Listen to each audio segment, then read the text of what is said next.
Now, I'm going to be advising you if I were to be going for a hair transplant procedure, here are 5 things I would never do. If you're coming across this video for the first time, my name is Dr. Chefu. I'm a hair transplant surgeon, a hair loss coach. I've helped thousands of my clients regain confidence through hair regrowth and hair transplant.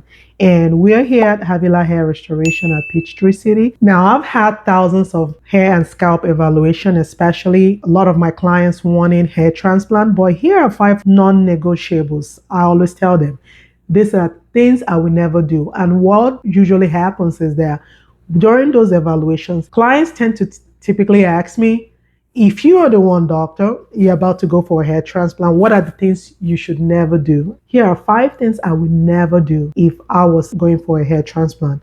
Number 1, I will never buy into the hype of cheap price. I will never do it. Let me tell you something. I hate to regret things. I wish I had known. I wish I did this. I hate it. You're the person that hates regret like me. Oh my God. I'm going to go to a licensed hair transplant clinic that has a licensed surgeon that can perform my surgery. So if you're like me that hates regret, head over to ISHRS and look for a licensed hair transplant surgeon. Now, the problem why I keep saying this is that any clinic can do hair transplant, but not every clinic can handle complication when it comes to hair transplant. You have to understand the difference. So you have to go to a surgeon that can handle both before and after your hair transplant, that can guide you. So that's the most important part that people tend to forget. So you're looking at all these results. What about complications? Don't say it can never be me. You never know. What if something happens? Is that surgeon able to handle the complications that will come with your hair transplant? So that is what I think about when I'm choosing my surgeon. Number 2, I will never drink or smoke before my hair transplant procedure. I'm not going to spend all that money, time, and after spending hours and hours doing hair transplant only to lose those grafts. I didn't do what I was supposed to do. Why? You need good blood flow. You need those grafts to survive.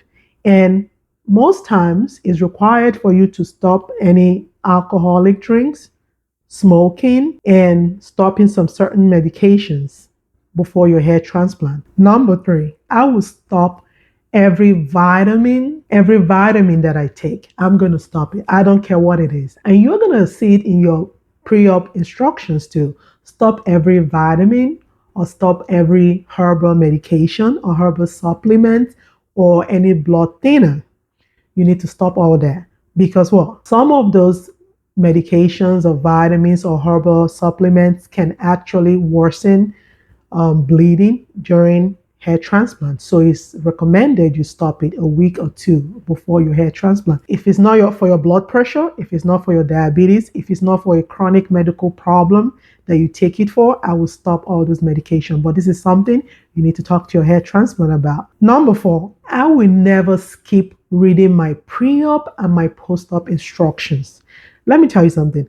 Before your hair transplant is the only time you have to read all those instructions and talk to your hair transplant surgeon about it, about anything, because you're not being emotional, you've not had the hair transplant, you actually go step by step and read it so you understand what you're going to be dealing with. So I will never not read those instructions. You see, pre-op instructions and aftercare instructions, you have to read it. And finally, I will never not come prepared for my hair transplant procedure. Let me tell you something. Hair transplant procedures can last a long, long, long time.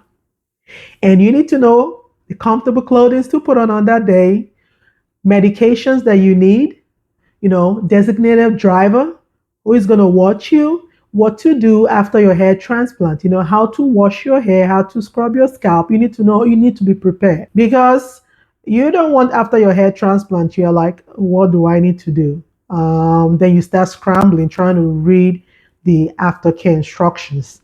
And at that time, you're going to be more frustrated because you're gonna say, this is a lot of information for me to digest.